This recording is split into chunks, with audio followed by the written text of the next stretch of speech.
Welcome to the Energy Balance Podcast, a podcast where we explore health and nutrition from the bioenergetic view and teach you how to maximize your cellular energy to maximize your health. Today's episode is going to be a bit of a different episode. I'm going to be doing a follow-up from my debate with Dr. Eric Westman on Ben Greenfield's podcast, and I'll be digging into a number of the disagreements we had and some other comments that Dr. Westman made that I didn't really have a chance to address during the debate. And this includes things like the mitochondrial effects of low-carb diets and whether they're actually worse for energy production, as well as the downstream hormonal effects of low-carb diets. I'll also be going through whether insulin resistance is a problem of excess glucose metabolism or excess fat metabolism, whether high-carb diets cause overeating and insulin resistance, as well as a handful of other points that Dr. Westman brought up. As always, to check out the show notes where I'll link to the studies, articles, and anything else that I reference throughout today's episode, you can head over to jfeldmanwellness.com/podcast. And with that, let's jump right in. So I do just want to start by saying that I appreciate that Dr. Westman agreed to the debate. And throughout that debate, there were a number of points that we disagreed on and that we didn't have a chance to dig into as much because the conversation jumped around quite a bit. The topics changed pretty quickly, and we didn't really have a chance to close many of the open loops and really dig into the extent that I would have liked to. I was looking forward to talking in a bit more detail about a lot of the points that were brought up, and there's a number of other points that I wanted to bring up. So I'll be doing that more so in this episode. I'm recording this about a week or so after the debate, so I don't remember all of the points that he had mentioned, but I did take some notes, so I'll be commenting at least on those. And I might make another video after the debate comes out, if there's anything major that I missed. So definitely let me know in the comments if there's anything that you'd like me to discuss beyond what I'll be going through in this video. This will probably be a pretty long video, a long podcast episode. There's quite a bit to go through, a ton of studies to share that I would have loved to have discussed on the debate, but just didn't have a chance to. I'll be diving pretty deep into the research that supports the perspectives that I shared there and that I will be sharing, because that's, what a lot of the debate was focused on. And so we'll get a little bit in depth. That being said, some of the topics will be a bit more straightforward. I won't be going into as much depth with all of them. So as always, if you aren't as interested in a particular point of contention or topic, then just use the timestamps and jump around to whatever might interest you. And, one other thing that I didn't have a chance to discuss as much on the debate, or really at all, is what I think the optimal diet is. And I did touch on the fact that even though I don't think carbs are the problem, I don't think that all carbohydrates are created equal. So even though I think we do want to include carbs in our diet, that doesn't mean that we should just be including any carbohydrates in our diet. So for any of you who are interested in supporting your metabolic health with the right carbohydrates, I'd recommend that you head over to jfeldmanwellness.com/guide, where you can download the free Energy Balance Food Guide. The food guide is a one-page infographic that organizes foods on a spectrum based on how effectively they support your metabolism, and it also has a separate spectrum that adjusts this scale for you in the case that you're dealing with various digestive issues. The food guide makes it extremely easy to get started with a bioenergetic approach to optimizing your health, so head over to jfeldmanwellness.com/guide to download the free Energy Balance Food Guide. Let's start with just the overarching picture that I didn't really even have a chance to dig into. I got a portion of the way through and then got derailed. The conversation took some twists and turns. So I want to just provide that picture from start to finish, and then we'll talk about the research supporting it and a couple of the points of contention and things that Dr. Westman brought up that he disagreed with. So we'll talk about the research supporting those. So I mentioned during the debate that I don't think that a standard Western diet is an optimally healthy diet. So I just wanted to start with that, make sure that that's clear. I'm not saying that that's the diet that we should be opting for. I'm not saying it doesn't matter what types of foods we're eating. And I would agree that the carbohydrate choices, the foods that people are eating on standard Western diets that contain carbohydrates, are typically not ideal. So I'm not advocating for any of that. And also, and I did mention this at one point during the debate and meant to mention it earlier, I do agree with the general premise that there are a lot of benefits to low-carb diets. I've seen these myself. I've seen these in clients. But I would also say that there's a long-term cost. And again, I see this play out not only in myself, not only in people, other prominent health influencers who have mentioned these things, but also I see it in members of my programs, people who I work with one-on-one. where while there are benefits, there's an inherent cost to the low-carb diets that I'll be focusing on today, and that then leads to a cost health-wise. And basically, we see a situation where there might be a number of short-term benefits, but over time, the costs tend to accumulate, and we tend to see some negative effects. And so we'll be talking about and kind of breaking down how that occurs and what my larger concerns are with the low-carb keto diet approach.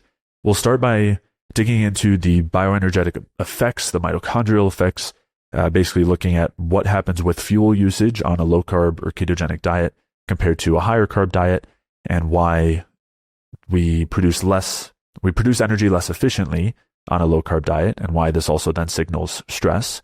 And that as a result of that, we have certain downstream hormonal effects, including increases in stress hormones, as a result of this inefficiency in energy production, which then has other downstream effects on our reproductive hormones, on our thyroid hormones, and therefore also downstream effects on other bodily systems, our immune system, reproductive function, cognitive function, nervous system function, digestive system function. And so we'll be talking a little bit about that, but that's kind of the broad picture here. And that basically as a result of these underlying effects and the chronic physiological stress of carb restriction, there are downstream consequences. And, I've mentioned that I see these in people who I work with, where initially there was all these benefits of the low-carb diet, relief from joint pain, autoimmune issues, brain fog, whatever it is.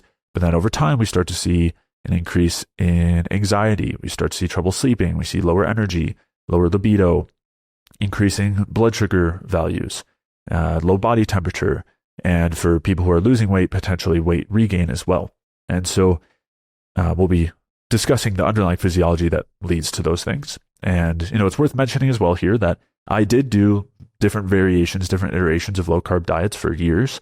I did ketogenic diets, cyclical ketogenic diets. I was doing some intermittent fasting.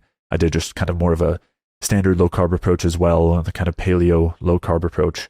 And I experienced some of those positives and also some of the negatives. And so we'll be digging into the physiology here that underpins all of that. And to start, in terms of the broad picture of what's going on with these low-carb diets and why they affect our physiology in the way that they do, I think it's important to key into that biological context. And so when we're looking at our fat reserves, our body fat, this is really our backup fuel source. And it's reserved for times when carbohydrates aren't available, when food isn't available, like a state of famine or starvation. There's not a lot of food available, or if there's just an excessively stressful period of time. And this is a time when our bodies are oriented toward survival. They're just trying to do everything they can to get by and get through this period of basically a suboptimal environment. And we know that when the diet doesn't have carbohydrates, when we're on a low-carb diet, it mimics this sort of state of famine or starvation or fasting. It's known as a fasting mimicking state. And the lack of carbs is what determines our fuel usage and basically shifts us to using more fat as our primary fuel. And of course, there's also the production of ketones that we'll talk about as well. But in a broad sense, this shift toward utilizing fat as our primary fuel coincides with mechanisms that are survival mechanisms that are intended to decrease our energy production and our metabolic rate to allow us to survive for longer periods of time during extended stress. If we're starving, if there's no food available, we don't want to keep running our engine at, a high level. We want to decrease our function so that we can survive for longer without food available until we're able to get food again. And so all of that coincides with the utilization of more fat as a fuel and the production of ketones as well. And we see this on the mitochondrial, biochemical, bioenergetic level, and then it gets reflected in the hormones and in other downstream effects. So that's kind of the broad picture. One other factor that's worth noting here is that carbohydrates are a nutrient that is essential to our bodies. And so if we're not getting that from our diet, but of course we still need the carbohydrate, we need the glucose, then we have to induce various processes in order to produce that nutrient. And the same goes if we're eating very, very little fat. And obviously fat is also an essential nutrient for our bodies. And so if we're not eating enough from our diet, then we'll produce it. But there's an inherent cost to that. And that goes hand in hand with some of these stress effects. Just like, again, it's a parallel. If we're not getting enough carbohydrate, there's a stress effect there. If we don't get enough fat or protein, there's also stress effects with those as well, because these are essential nutrients to our physiology. So let's start to zoom in on these energetic mitochondrial effects and what's going on in terms of fuel usage on a low-carb diet. So when we're on a low-carb diet, when we shift away from utilizing carbs as a fuel, we see a much greater reliance on fat as a fuel for the vast majority of our bodies. But there are certain areas that normally require glucose to function, but they can't actually use fat efficiently, and so they will use ketones. We'll start to produce ketones in these instances for those different areas. So in general, our bodies are mostly running on fat if we're not eating any carbs, and there's certain portions that are utilizing ketones, and there are certain portions that are still utilizing glucose that actually can't use fat or ketones. And the biggest concern here is that fat as a fuel is far less efficient than carbohydrate as a fuel, than glucose as a fuel. And what we basically see, we'll dig into the details, but what we see on a broad sense is that fat oxidation or fat burning leads to slower, less efficient ATP production, slower, less efficient oxidative phosphorylation or mitochondrial respiration, and higher rates of reactive oxygen species production and higher oxidative stress as a result. And this less efficient energy production is fine for low energy demands. So if we're talking about the muscles at rest, they don't have high energy needs. It's like a low energy demand state. There's not much activity going on. So in a state like that, fat is fine to be used as a fuel, even though it's less efficient. But when we look at a tissue like the brain or the nervous system, there are extremely high energy demands, and the nervous system is very sensitive to damage and oxidative stress. And so this is a system that can't actually use fat as a fuel. And this is a system that has to rely on glucose or a combination of glucose and ketones. And so that detail is going to become important here in terms of why, or when we look at the physiology, it becomes clear as to why fats are not used as a fuel in the brain, but ketones or glucose are. And so when we're looking at the difference between glucose burning and fat burning, glucose oxidation and fat oxidation, there is really only one central difference that leads to other downstream effects. Because we can separate the energy production into three processes. So with glucose, we have glycolysis, and then that produces pyruvate, which gets converted to acetyl-CoA, and that enters into the citric acid cycle. And then that also leads to the production of reducing equivalents like NADH and FADH2, which go to the electron transport chain and lead to ATP production there.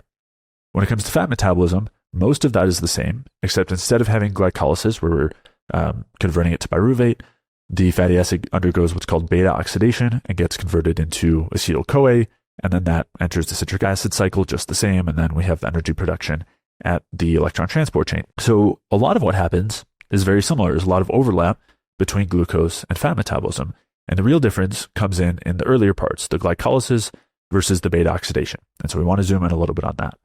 And essentially, when we have beta-oxidation from fats, we produce in the process far higher FADH2 relative to NADH compared to glycolysis. And the NADH and FADH2 are what then go to the electron transport chain where we're producing energy. They drop off the electrons there, and we use that to produce energy. And we'll get into just a little bit of detail there. But so the main difference is the amount of FADH2 that gets produced relative to NADH.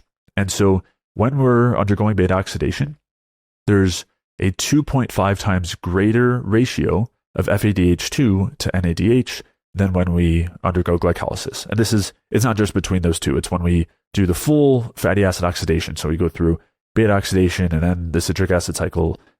We end up with a 2.5 times greater FADH2 to NADH ratio relative to glucose oxidation. And as a result, we can see this here at the electron transport chain. We see that the NADH and FADH2 are both dropping off electrons at different complexes of the electron transport chain. We have complex 1 and complex 2, and we'll get into some detail here.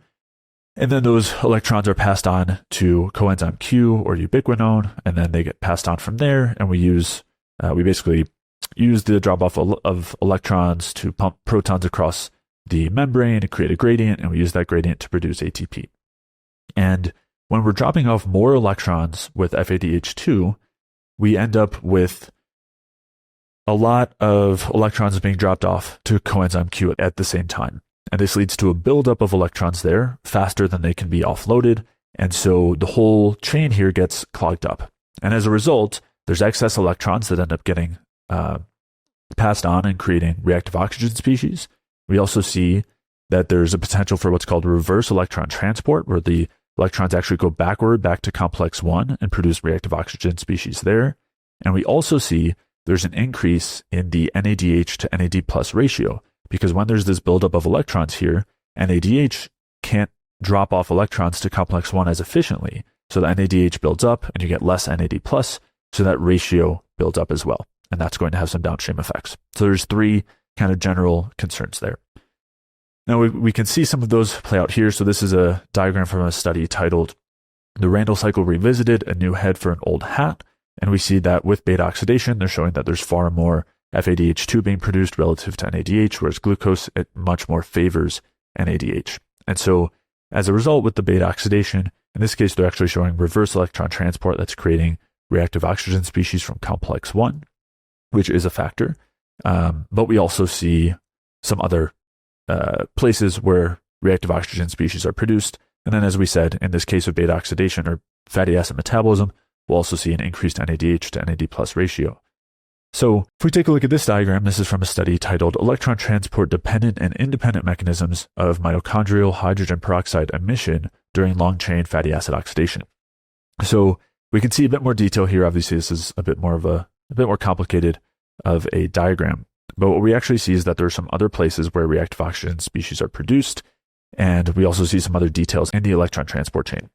So we actually see that from the beta oxidation of the fats, the FADH2 there actually drops its electrons off at what's called ETF, the electron transfer flavoprotein, which then transfers those on to what's called the ETF, ubiquinone oxidoreductase, or electron transfer flavoprotein ubiquinone oxidoreductase, which obviously is a mouthful, but essentially we have ETF and the ETF ubiquinone oxidoreductase. And those electrons get transferred there, and we actually see that this is a major site of reactive oxygen species production in this case because of this buildup of electrons, as well as, they show here the possibility of reverse electron transport, increased reactive oxygen species from complex 1, and then also, it doesn't look like they actually show it directly here, but there can also be increased, they essentially do, but there can also be increased reactive oxygen species production from complex 3 of the electron transport chain. The important thing here basically being that because of the way that the electrons are brought to the electron transport chain due to this difference between fat and glucose metabolism, we have a buildup of electrons, we have more reactive oxygen species production, and we have less efficient ATP production as a result. And in response to this, there's a number of responses that happen inside the cells when there's a lot of ROS being produced. We'll talk about those, but one of them is uncoupling. There's a tendency toward increased uncoupling with fat metabolism, and that essentially leads to an even less efficient energy production state where we're producing even less ATP and basically burning off fuel as heat, essentially. So for a number of reasons, in this kind of underlying mitochondrial sense, fats are far less efficient of a fuel compared to glucose. It stems from this FADH2 to NADH ratio, which then leads to these issues at the electron transport chain, far more ROS production and less efficient ATP production. And there's another set of downstream effects that occur. So we mentioned that there's an increased NADH to NAD plus ratio when this happens, and that then it goes on to affect the citric acid cycle. And so you can see here in the citric acid cycle, there's a number of enzymes, 3 in particular, that utilize NAD plus, and that gets converted to NADH in the process.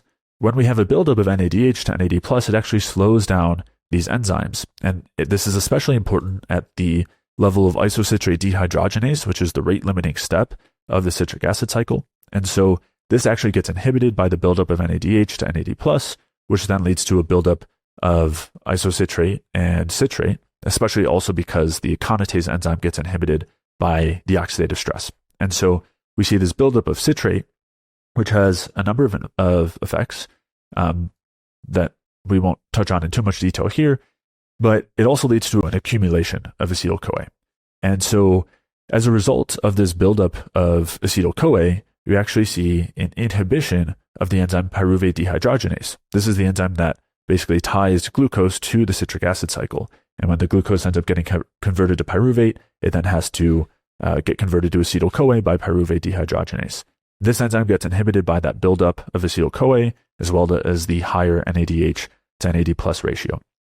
So what we see here is that when we're metabolizing fats, it blocks glucose's entry into the citric acid cycle, but also we see a slowdown of the entire citric acid cycle due to the increased NADH to NAD plus ratio and the inhibition of a number of these different enzymes. So those are the main effects here in the citric acid cycle. there is one other thing to mention here, which is that when we're looking at fat metabolism versus glucose metabolism, because fat metabolism doesn't undergo that pyruvate dehydrogenase step, there's less carbon dioxide production, actually 50% less. So it's a pretty considerable difference in terms of carbon dioxide production.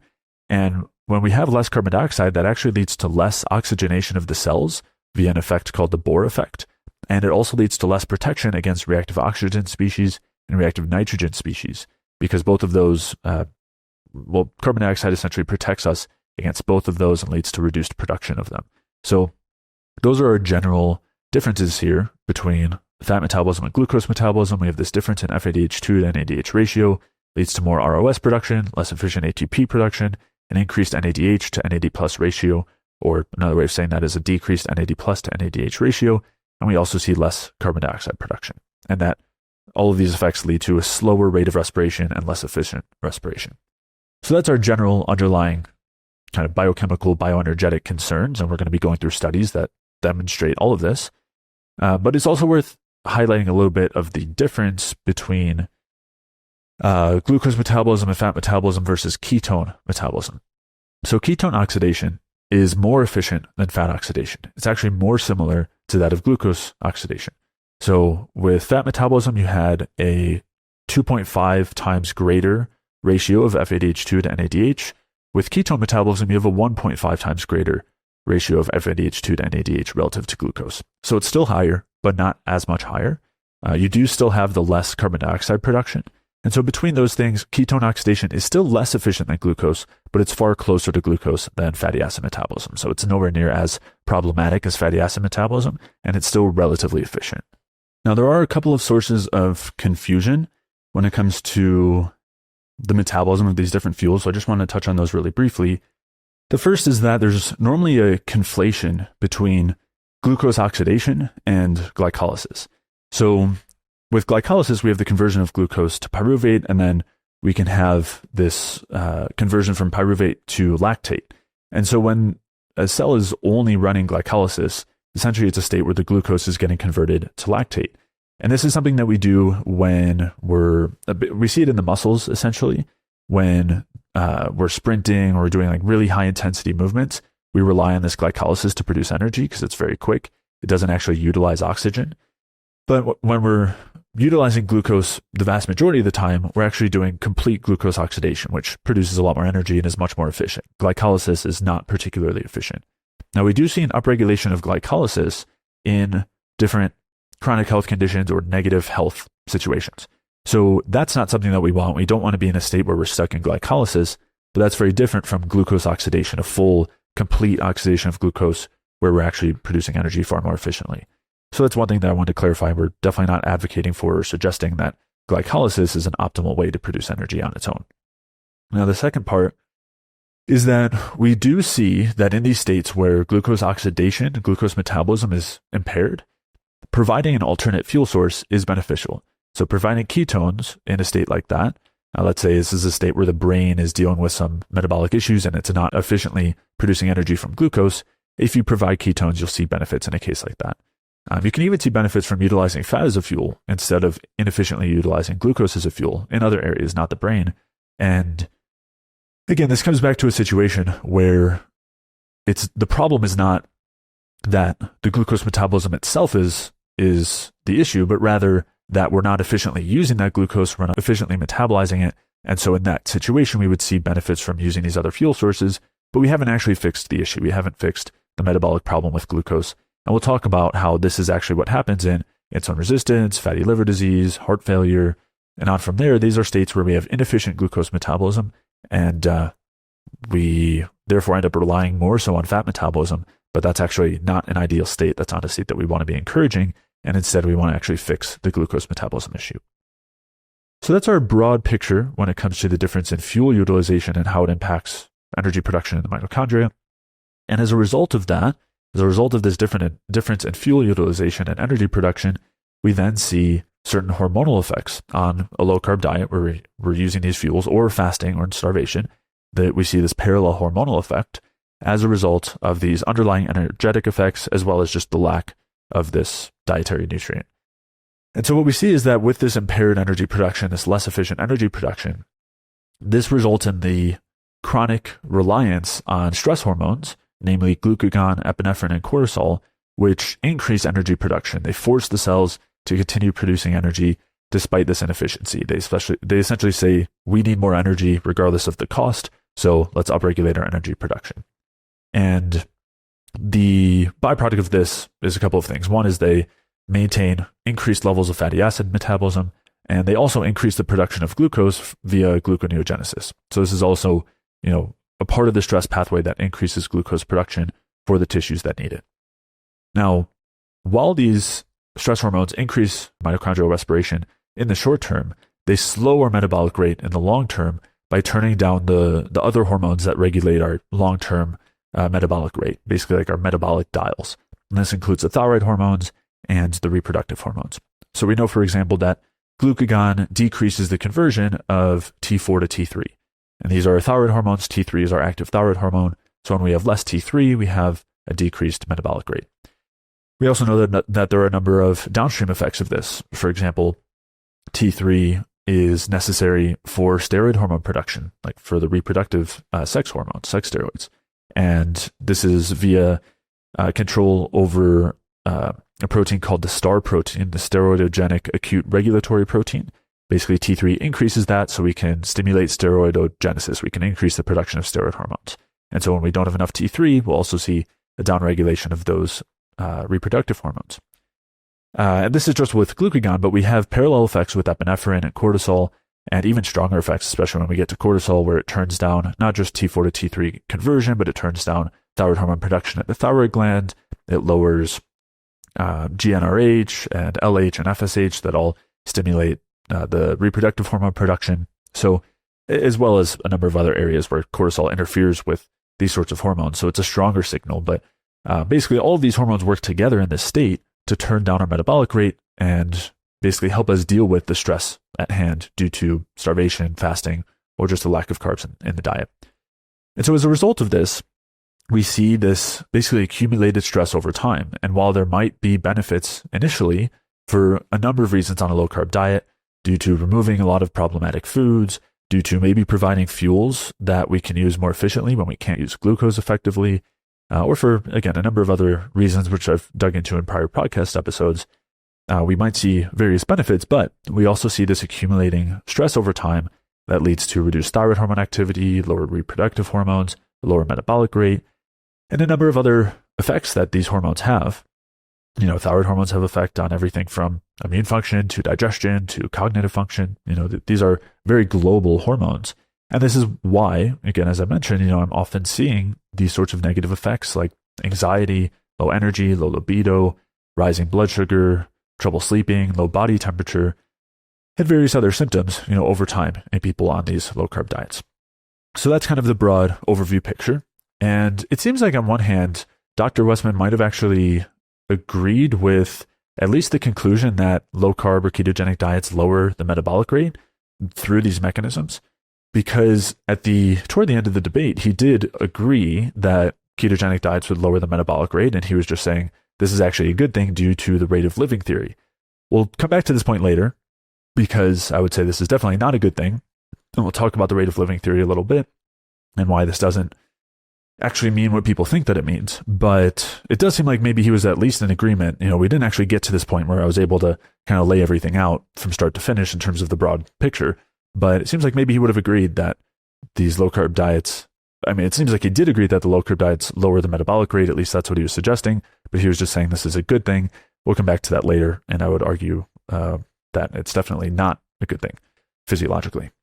But part of the reason we didn't really get to that point was because there's this big sticking point from Dr. Westman where he was basically saying, how do we know that these biochemical pathways are actually happening? And also, what if there are certain adaptations on a ketogenic diet that prevent it from happening or change the function in some way? So I want to dig into that quite a bit here. We're going to go through a ton of research supporting everything that I was just describing. And I do want to say, on one hand, it is always a good question to ask, right? When somebody is pointing to some biochemical pathway, we want to know, that this is actually happening in the context that we're talking about. For example, we want to see that in fat metabolism, there actually is an increase in FADH2 to NADH. We want to see these other downstream effects rather than it just being, some particular biochemical pathway that we're pointing to that isn't actually relevant or heavily relied on in the case of this context of fat metabolism. So we do want to see that biochemistry actually plays out. But I was actually kind of surprised about this point of contention in this scenario because, with the pathways I'm describing here and the impacts on energy production are not, obscure biochemical pathways that aren't really well known. It's pretty well established. It's pretty well known that this is what happens when we metabolize fats versus glucose. And it's been known for a very long time. We'll be digging into this in a little bit, but this includes, work from researchers in the ketogenic diet field, pioneers of ketogenic diet research, including Richard Veech. We'll touch on that in a second. These mechanisms are also well-established parts of the Randle cycle, which is basically mechanisms that are recognized to happen during fat metabolism versus glucose metabolism. And these have been recognized since the 1960s. So this isn't really new or controversial information. And so I was not really expecting to get stuck at this point. But just to kind of demonstrate this a little bit, we'll look at a paper from Randle in 1977. This is a paper titled Diabetes and the Control of Pyruvate Dehydrogenase in Rat Heart Mitochondria by Concentration Ratios of ATP to ADP, of reduced to oxidized NAD, and of acetyl-CoA to CoA ratios. And what they basically found in the study was that with fat metabolism, there's an increase in NADH to NAD+, and acetyl-CoA to CoA, and this reduces pyruvate dehydrogenase activity. So this is one of the aspects I was talking about earlier with fat metabolism versus glucose metabolism, where they state in earlier studies it was suggested that the inhibition of pyruvate oxidation in rat heart by the oxidation of fatty acids or ketone bodies is mediated by an increased ratio of acetyl-CoA to CoA, which can increase up to 60-fold. And then he cites one of his own papers from 1964 and another one from 1970. So this set of mechanisms has been known since that point. And he goes on to say, the present studies have shown that the phosphorylation and inactivation of pyruvate dehydrogenase in rat heart mitochondria is facilitated by increased ratios of either NADH to NAD+ or acetyl-CoA to CoA. So these mechanisms I was touching on that lead to an increased NADH to NAD+ ratio, increased acetyl-CoA to CoA, have been well described and documented since the 1960s. And we see this as well described by Richard Veech, who, again, he's a pioneer in keto and basically keto diet research and a major advocate for the benefits of ketones. But he described this as well. This is a paper of his titled Ketone Ester Effects on Metabolism and Transcription.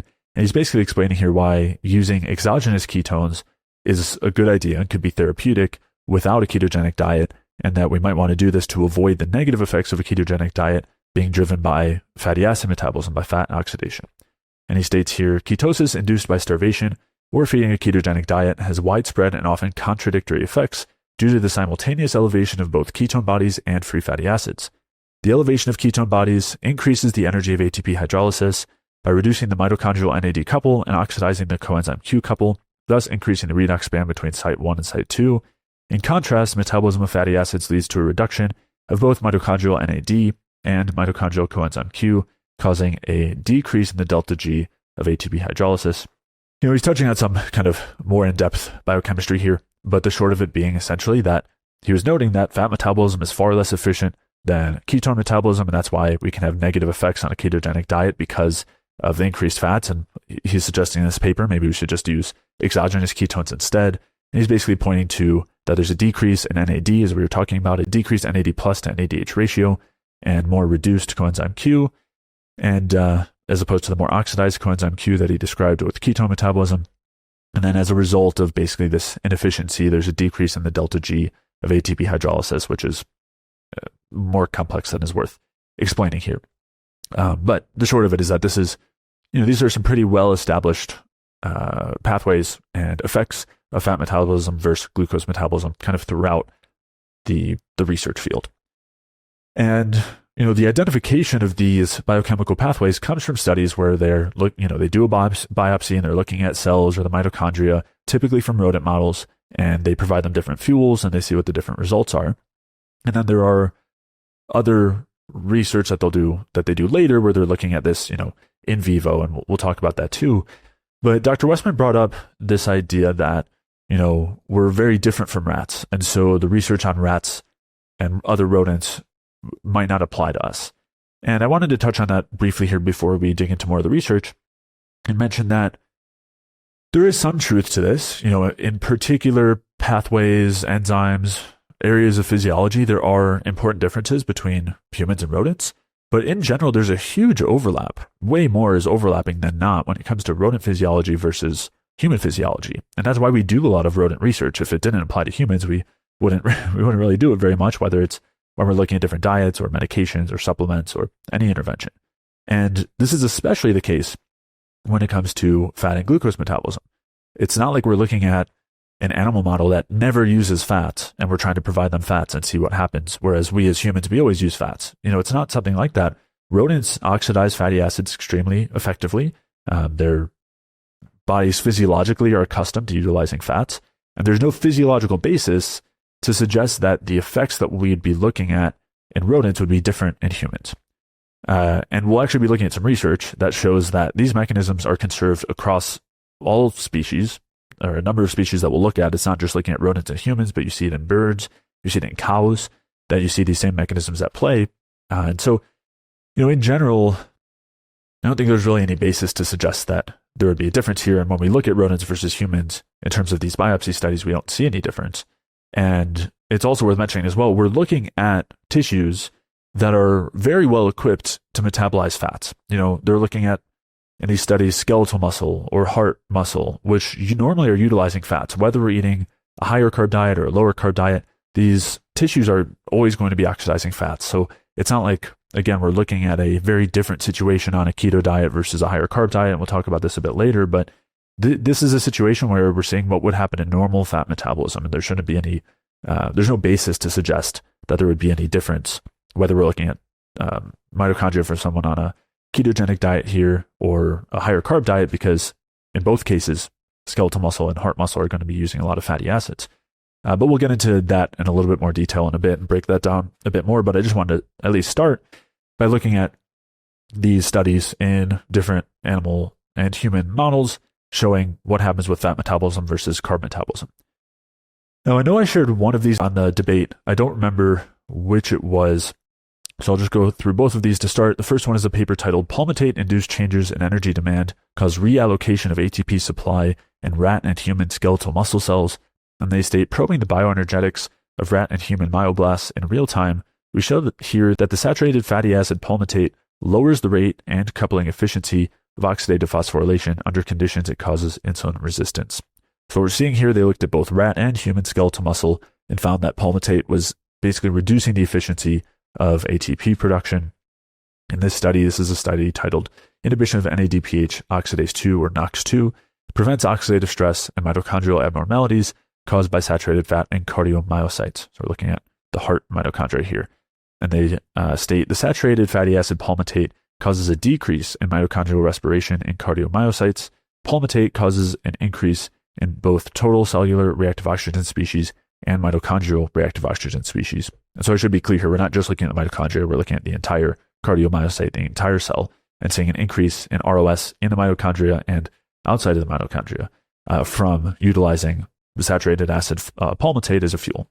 And they go on to state, cardiomyocytes treated with palmitate have increased total and mitochondrial reactive oxygen species.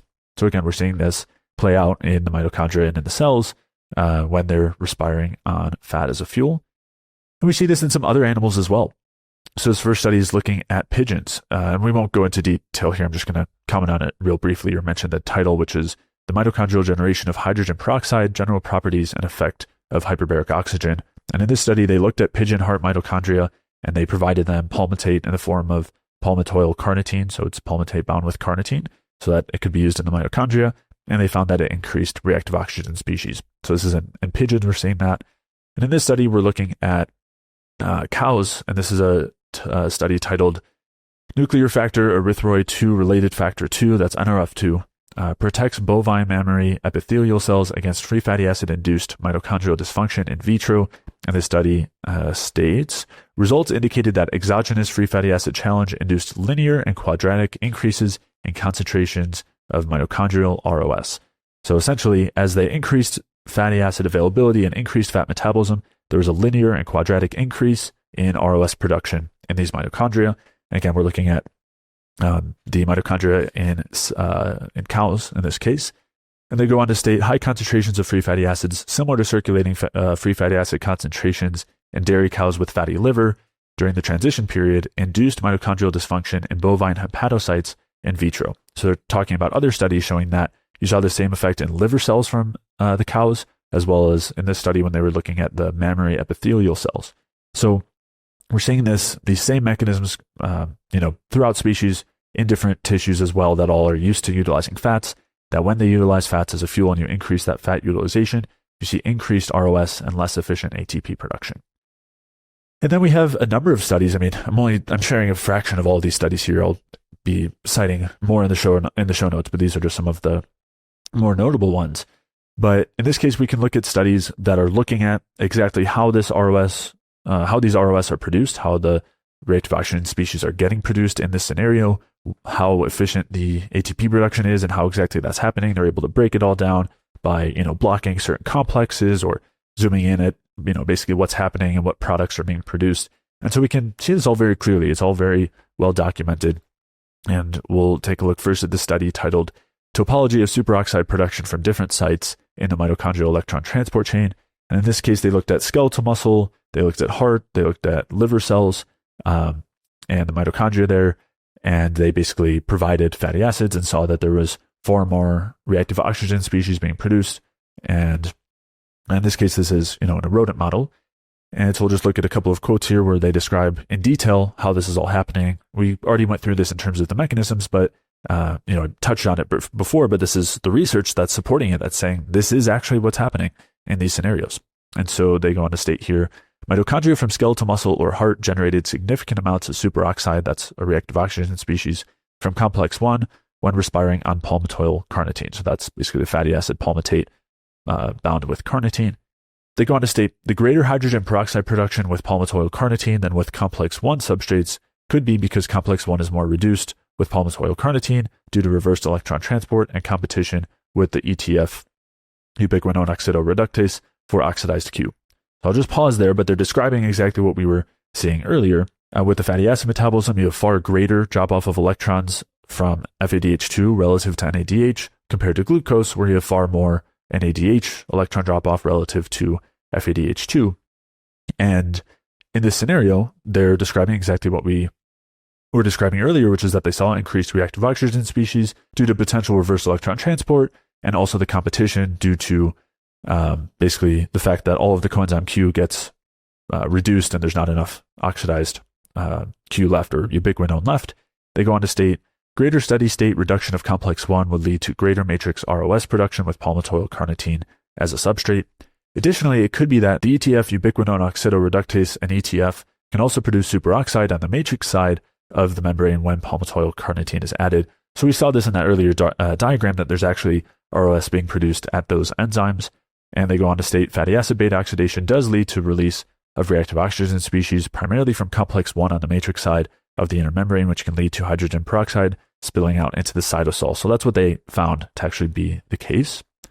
We'll go on to this next study, which is titled Electron Transport Chain Dependent and Independent Mechanisms of Mitochondrial Hydrogen Peroxide Emission During Long-Chain Fatty Acid Oxidation.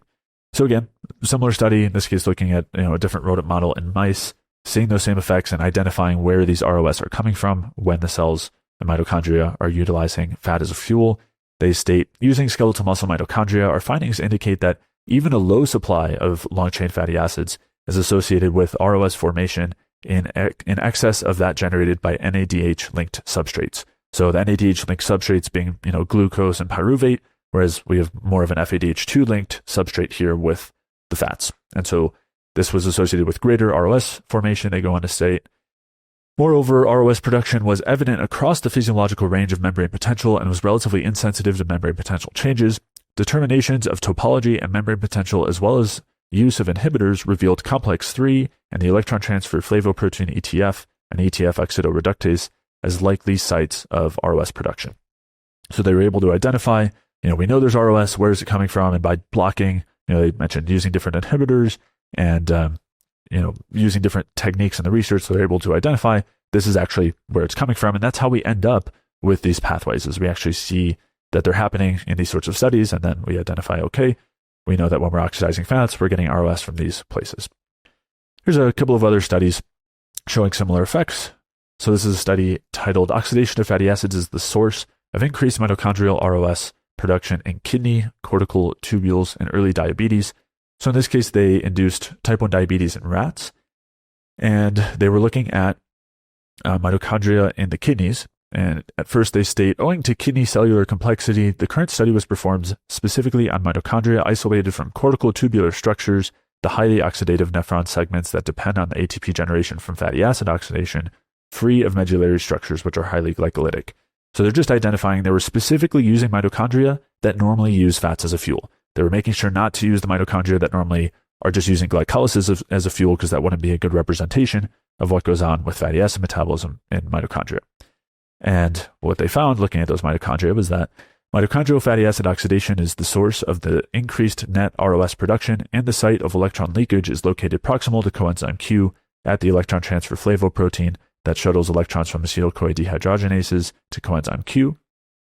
Oxidation of fatty acid substrates was reported to be a source of ROS in the normal heart and skeletal muscle mitochondria. Increased oxidation of fatty acids in aortic endothelial cells was reported to increase superoxide production from sites located within the electron transport. So we're just talking about other studies here, looking at this in other cells, other tissues, and other sources of ROS production.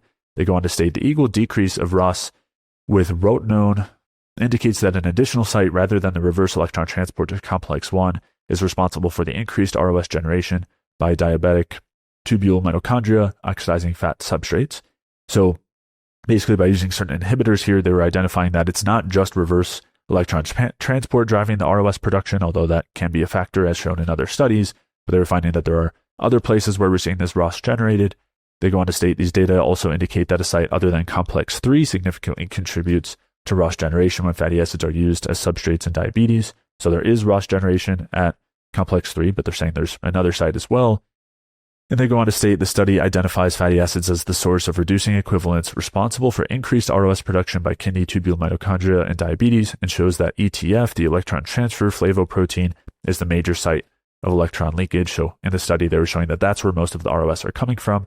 But again, this is just another study demonstrating that we can see very clearly that when we're oxidizing fats, this is actually occurring. We are seeing an increase in ROS directly correlational with the increase in fat metabolism, and we know exactly how this is happening in the mitochondria. We can see exactly where it's coming from. And this last study is looking at uncoupling, which I had touched on earlier. We'll touch on it a bit more here.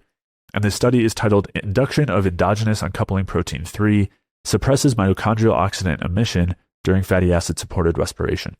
And they state, uncoupling protein 3 expression increases dramatically in skeletal muscle under metabolic states associated with elevated lipid metabolism, yet the function of UCP3 in a physiological context remains controversial.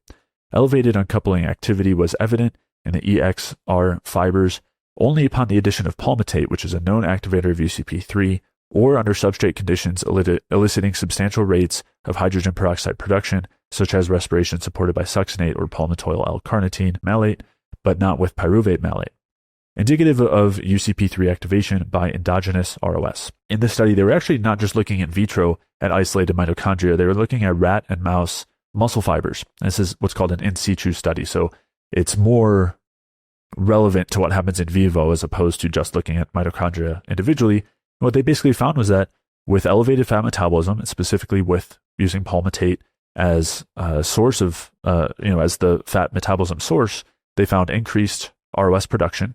And they found that this increased uncoupling activity, which, as I touched on earlier, is something that helps the cells deal with increased oxidative stress by basically stopping ROS production because it dissipates the gradient in the mitochondria.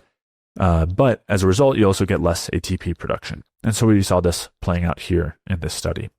So on the whole, we have a huge body of research demonstrating that these pathways I was talking about, the effects of fatty acid metabolism, do directly happen. We know that these are actually what happens when we're metabolizing fats. We're not talking about some kind of random obscure pathway that's leading to some, an increase in some metabolite that could be harmful. We're talking about the basic function the basic way that cells utilize fats as a fuel, including the cells that are basically designed to utilize fats as a fuel.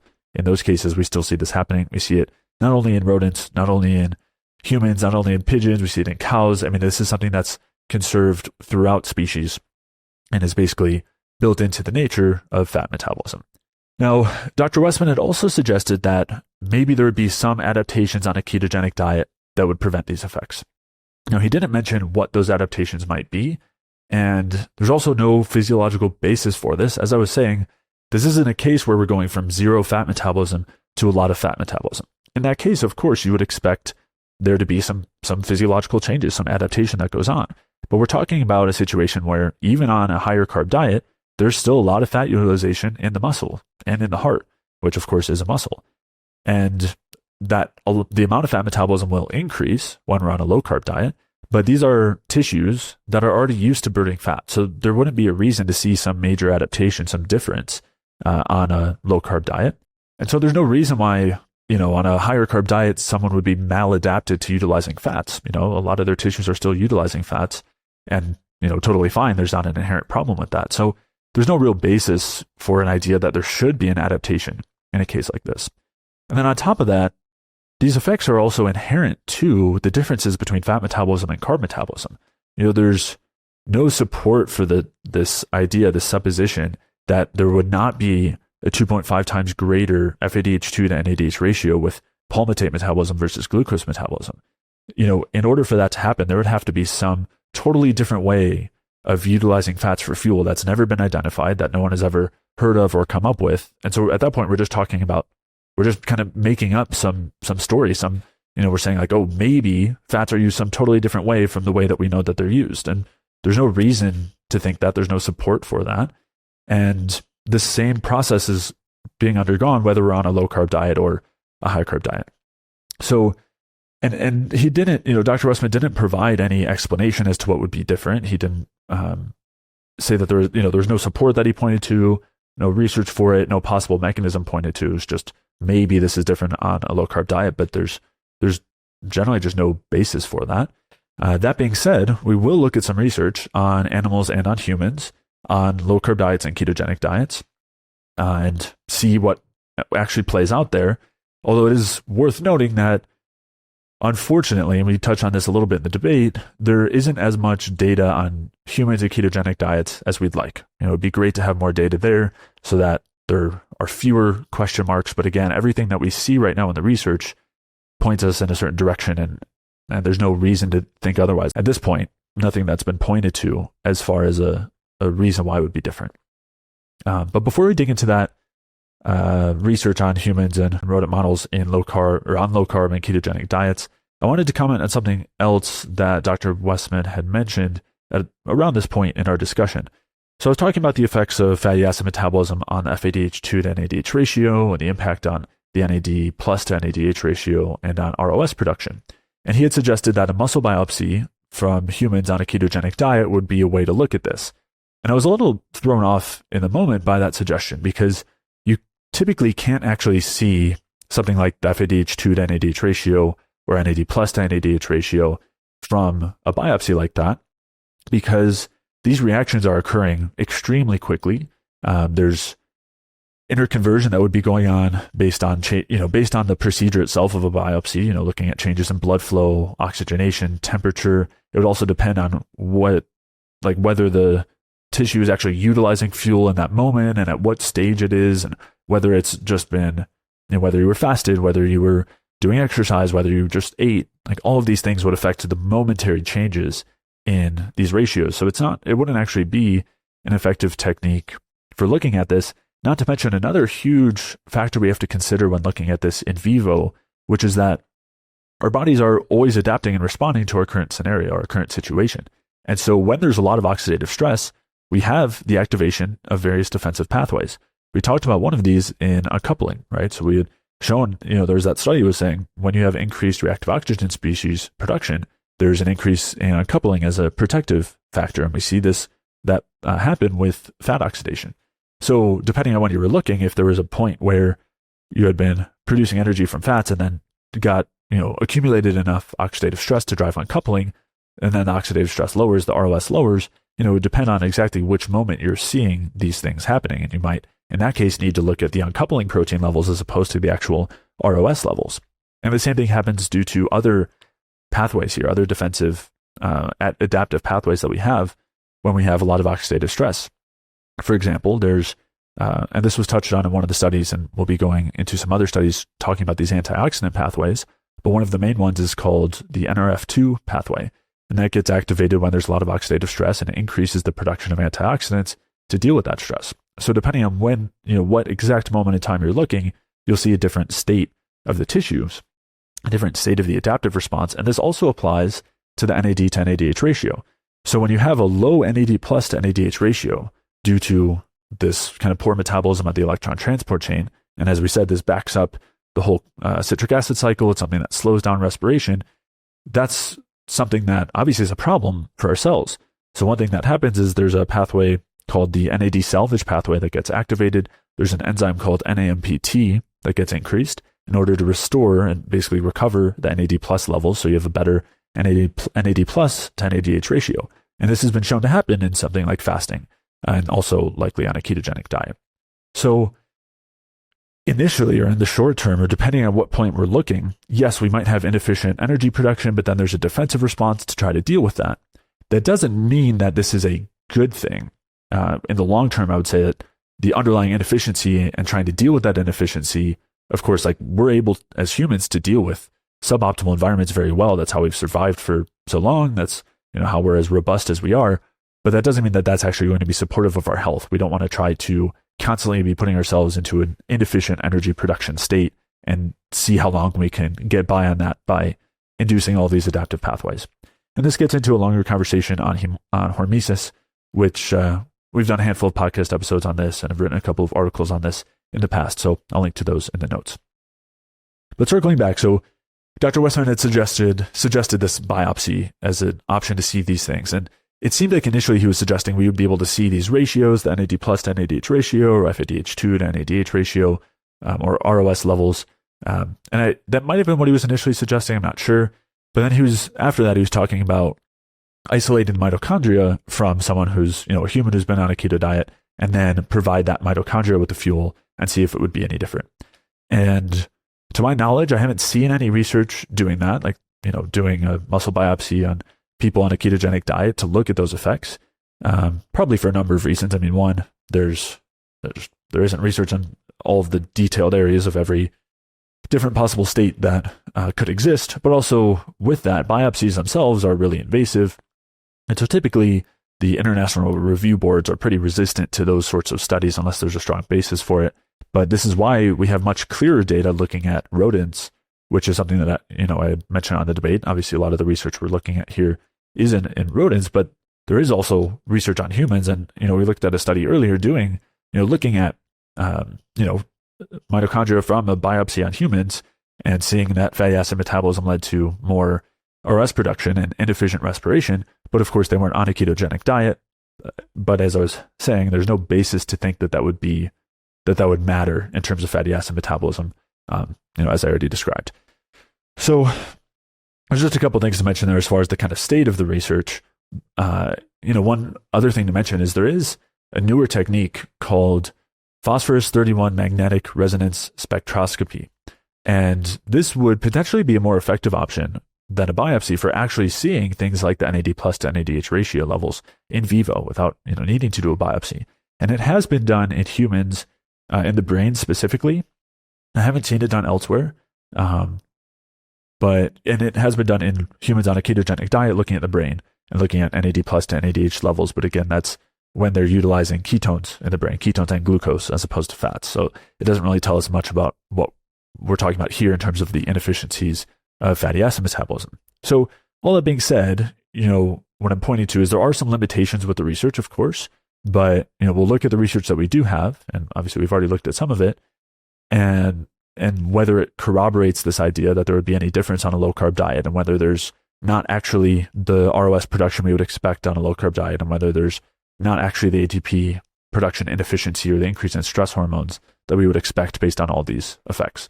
But of course, when we look at the research, we see that it actually does support all of those things. Now, one of the suggestions, that Dr. Westman was making in terms of maybe an adaptation that happens, he wasn't really clear on what he meant, and I'm pretty sure, I don't remember the debate exactly, but I was pretty sure I said, are you talking about an increase in fatty acid oxidation enzymes, an increase in enzymes regarding beta-oxidation or something like that? And I think he was agreeing that, yeah, like that or something like that. And so we'll look at a study here where there actually are increased levels of fatty acid oxidation enzymes and what the impact is on the FADH2 to NADH ratio, ROS production, efficiency of ATP production, and all of that. And so this is a study that we actually already had gone through a little bit. It's a study titled Oxidation of Fatty Acids is the source of increased mitochondrial ROS production in kidney cortical tubules in early diabetes. And as I mentioned, this was done in rats that they induced type 1 diabetes. And they found that in that case, when they did that, there was an increase in fatty acid metabolism and an increase in ROS production. And so they go on to state that here. They say, in diabetic mitochondria, the increased amounts and activities of selective fatty acid oxidation enzymes is associated with increased oxidative phosphorylation and net ROS production with fatty acid substrates by 40% and 30% respectively, whereas pyruvate oxidation is decreased and pyruvate-supported ROS production is unchanged. So what they found is that in this scenario, there's an increase of utilization of fat as a fuel. There's an increase in the enzymes for utilizing fat as a fuel, and yet there was increased ROS production with fatty acid substrates despite the increased enzyme availability. So having more fatty acid oxidation enzymes actually wasn't any better. It actually increased ROS production further with fatty acid metabolism. They go on to state that diabetic tubule mitochondria oxidize fatty acid substrates at higher rates than the controls. So they were better at oxidizing fat, and yet they produced more ROS. And then they go on to state proximal kidney tubules, which is over 90% of the kidney cortex, rely on fatty acids rather than glucose to form ATP during normal metabolic conditions. We found that this feature is enhanced in diabetes. Our data also showed that diabetic tubule mitochondria produce more ROS than the controls under both basal and maximal conditions when oxidizing fatty acid substrates compared with the oxidation of pyruvate. So they compared the mitochondria that were more equipped to metabolize fat, had greater fatty acid oxidation enzymes, to the mitochondria that to the controls that didn't have that didn't have this increase in fatty acid oxidation enzymes. And they actually found that there was more ROS produced in the mitochondria that were better at metabolizing fats than the controls. So this is not only does it not support the idea that increased fatty acid oxidation enzymes would reduce ROS production and make it more efficient, it's actually suggesting the opposite, that it actually increases the inefficiency of ATP production from fats. So that's the first thing I wanted to touch on here. And then now we'll take a look at the research on rodents, where, looking at rodent models where they're fed low carb or ketogenic diets. And we'll see, what occurs in terms of these sorts of effects. And then we'll look at the research on humans on low carb and ketogenic diets as well. So looking at this in rodents, first thing to mention here is, again, as I was mentioning earlier, there's no solid basis for the idea that this would be different in rodent models versus human models, not only because fatty acid metabolism is the same, but also in rodents, ketosis is the same as well. It's nearly identical to human ketosis. They actually enter ketosis faster than humans do when they're fasting or on lower carb diets, and that's mostly because we have larger glycogen stores. We rely more on carbohydrate metabolism. So they're actually quicker to enter ketosis, and they actually increase their expression of fatty acid oxidation enzymes very quickly. And I haven't seen this tested in humans, but or I haven't seen this shown in humans, but in general, rodents are very much equipped to enter ketosis, just like we are. I mean, it's something that obviously we do under states of starvation or absence of carbs in the diet, and rodents do it as well. They produce the ketones, they shift into more fatty acid metabolism. It's all very much equivalent physiologically. And it's also worth mentioning, it doesn't matter in this case if they're actually in ketosis and utilizing ketones for fuel, because what we're really looking at is the fatty acid metabolism, whether there's any difference there. But we'll look at some animals here that are on ketogenic diets and some that are just on low carb, high fat diets, which both really reflect the same situation. And again, when we looked at the muscle cells from humans versus the muscle cells from rats and rodents, it was the same thing. We're seeing the exact same mechanisms play out. So we would, this would essentially suggest that we would expect the same thing that we're seeing here in rodents to happen in humans as well. And there's no reason to suggest otherwise. And we will be looking at the research in humans that supports this too. But the first study here is a study titled Dietary Fat, Fatty Acid Saturation, and Mitochondrial Bioenergetics. And in this study, they put mice on a high-fat diet, which was 20% carbs, 60% fat, and 20% protein, versus a control diet, which was 53% carbs, 13% fat, and 34% protein. And what they found was that there was a shift into more fatty acid metabolism on the high-fat diet. The RQ decreased. That's our indicator of fat metabolism. So it's telling us that there was an increase in fat metabolism on the high-fat diet, as we would expect. And then they looked at the liver and heart mitochondria using different substrates. And here's what they found. They state, respiration and ATP production were significantly reduced at all levels of ADP and resultant clamped membrane potential in liver mitochondria from mice fed high-fat compared to controls. At a given membrane potential, ROS production per milligram of mitochondrial protein per unit of respiration or per ATP generated were greater for liver mitochondria of high-fat fed mice compared to control or MO fed mice, which was another dietary group that's not as relevant here. But so what we're essentially finding is that there was increased ROS production in the mice that were utilizing more fat as a fuel per unit of respiration and per ATP generated. So the increase, we're basically seeing a reduced efficiency of ATP production.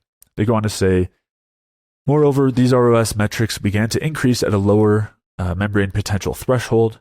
Similar but less marked changes were observed in heart mitochondria of high-fat fed mice compared to controls. In summary, high-fat feeding of sufficient duration impairs mitochondrial bioenergetics and is associated with a greater ROS cost of ATP production compared to controls. So they said that there was a similar effect in the heart. It wasn't quite as intense as the effect in the liver.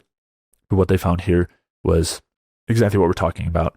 The high-fat feeding, even with all of the adaptations that supposedly would happen when shifting into a lower carb, higher fat diet, reduced the efficiency of ATP production.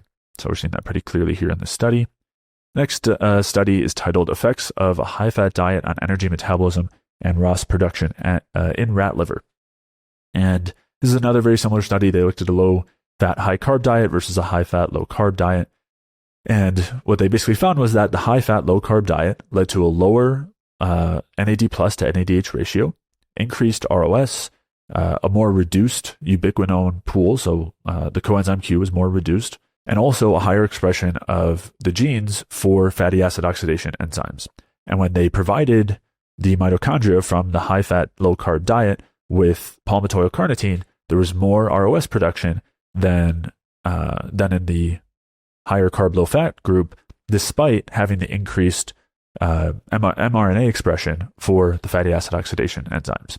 And so they state that in this quote here, they state, a lower mitochondrial quinone pool appears to be another important consequence of the high-fat diet. The Q9 content, the main ubiquinone in rat liver mitochondria, is significantly lower and more reduced in high-fat than in controls. The lower and more reduced Q9 pool corresponds not only to a lower oxidative phosphorylation rate, as discussed above, but also to the observed pattern of hydrogen peroxide production. Hydrogen peroxide production, which is a reactive oxygen species, is markedly increased with acyl carnitine in all conditions.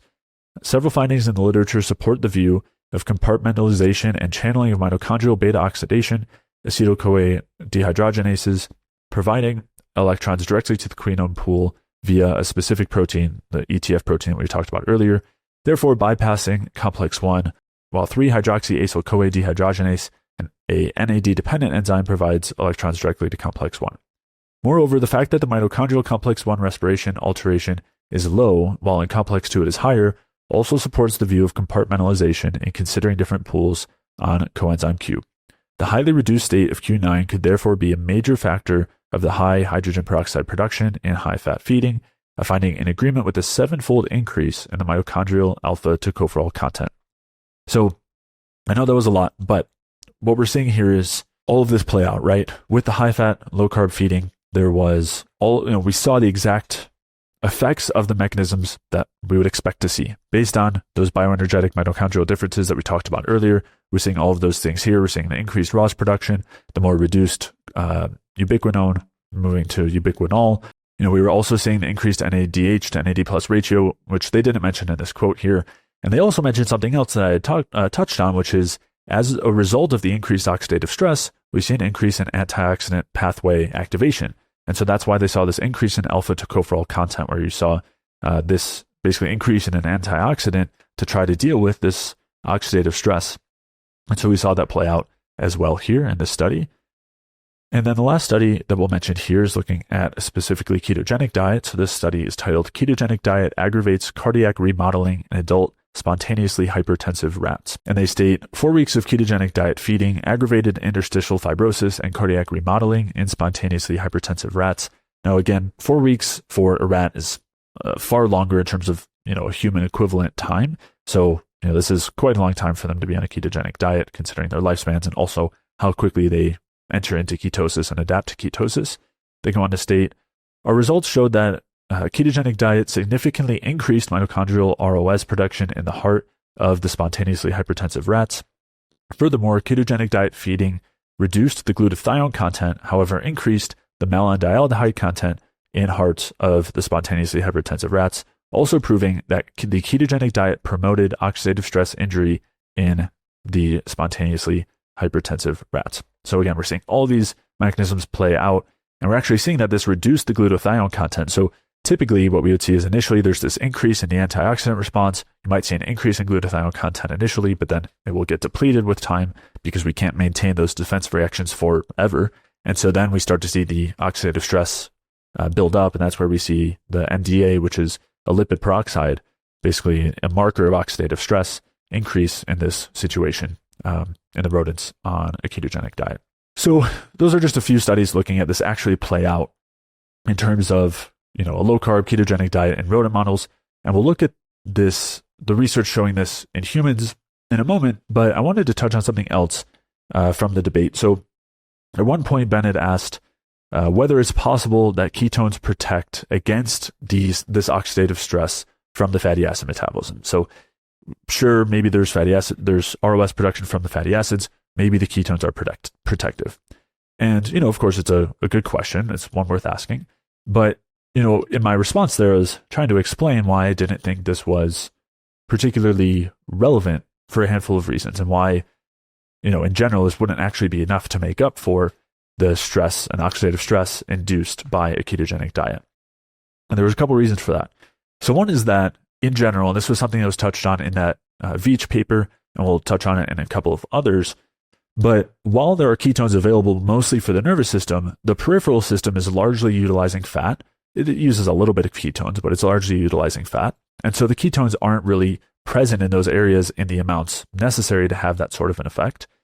Not to mention that we actually see that the ketones themselves also drive this effect. They actually also increase some amount of oxidative stress and increase antioxidant pathways as a result. So they're also activating some of these same pathways that occur from fatty acid metabolism, although ketones do also act as free radical scavengers, so they do have an antioxidant effect in and of themselves. And yeah, you could say that if you introduce ketones to a tissue that had a lot of oxidative stress, you could see a reduction in that oxidative stress. And that is something that you could consider in an isolated context. But the main reason why I was trying to get at, and I don't think I actually had a chance to get there because the topic kind of got derailed, but the main point I was trying to get at in that moment was that the increased oxidative stress from fatty acid metabolism doesn't really last, right? We've already seen this in a couple of different scenarios, that this triggers antioxidant pathways. It triggers uncoupling. So in general, this isn't a case where, you're going to see majorly elevated ROS. You're actually just going to see a major increase in these antioxidant pathways to try to deal with it. And you'll see the increased uncoupling. You'll see the increased NRF2 activity. And then potentially in the long term, you might see the long-term oxidative damage. But that's something that I don't think it would be really feasible that the ketones would be able to prevent that. And it's also worth noting, again, this is even the more central point, is that the direct oxidative damage isn't necessarily the central point as much as the reduction in efficiency of ATP production. So if you had the scenario where there's a lot of ROS production relative to ATP production, you're constantly inducing uncoupling, you have this increased NADH to NAD plus ratio constantly slowing down energy production, and then you bring something in to scavenge those free radicals, it might help lower the oxidative stress a bit, but it's not going to fix the efficiency in ATP production. And we're obviously still seeing constant adaptive responses to oxidative stress. And we saw it even in cases of, we already went through one study and we'll go through others, but we already started in that one study on rodents on a ketogenic diet, that the ketones themselves obviously weren't enough to protect against the oxidative stress, since there was an increase in malondialdehyde and a reduction in glutathione. But yeah, the larger concern is actually the efficiency of ATP production. And so the idea that, because maybe an offshoot of that question would be, if ketones can to some extent lower the oxidative stress, maybe all we need is extra antioxidants with our low-carb diet to prevent all these effects. But even though you can try to reduce some of the side effects here, we're still not able to fix the underlying crux of the issue of the efficiency of ATP production, and that especially uniquely driving stress. And so that was really what I was trying to get at. I don't think I said at any point that it wouldn't be possible that the ketones could be protective, but rather what I was trying to get at is that I don't think it's really particularly relevant to the central issues here. And the central issue being that we don't want to constantly be running on inefficient mitochondrial respiration. We don't want to be constantly generating more oxidative stress and then stimulating antioxidant pathways to protect against them. This doesn't actually lead to improved health. This isn't actually our journey toward long-term health. That's not how we want. We're not going to get there. That's not going to help improve our health. And again, this comes back a little bit to that hormesis argument. So I will link back to those episodes for anyone who wants to dig into that in a bit more detail. But I do want to look at a couple of other studies talking about, the net effects on a ketogenic diet. We already touched on one in rodents, but looking at a couple of these other ones, basically evaluating this question, is it a scenario where the ketones would be protective enough against the fats where it would significantly lower the amount of damage we're seeing or something like that? And this was actually something we already touched on in that first Veach paper, where he describes this exact scenario. He basically says, yeah, there are positives of ketone production, but it's not enough to offset the negatives of fatty acid oxidation, and it would be better to just supplement with the ketones and avoid the fat metabolism altogether. And so we're going to expand on that a little bit here. So this is back to that paper titled Ketone Ester Effects on Metabolism and Transcription. And he states, ketosis induced by starvation or feeding a ketogenic diet has widespread and often contradictory effects due to the simultaneous elevation of both ketone bodies and free fatty acids. The elevation of ketone bodies increases the energy of ATP hydrolysis by reducing the mitochondrial NAD couple and oxidizing the coenzyme Q couple, thus increasing the redox span between site 1 and site 2. In contrast, metabolism of fatty acids leads to a reduction of both mitochondrial NAD and mitochondrial coenzyme Q, causing a decrease in the delta G of ATP hydrolysis. We already touched on these mechanisms. I'm not going to go back through them. But the important point here is he's pointing out this difference, right? The ketones have the positive effect, but there's this negative effect of fatty acid metabolism.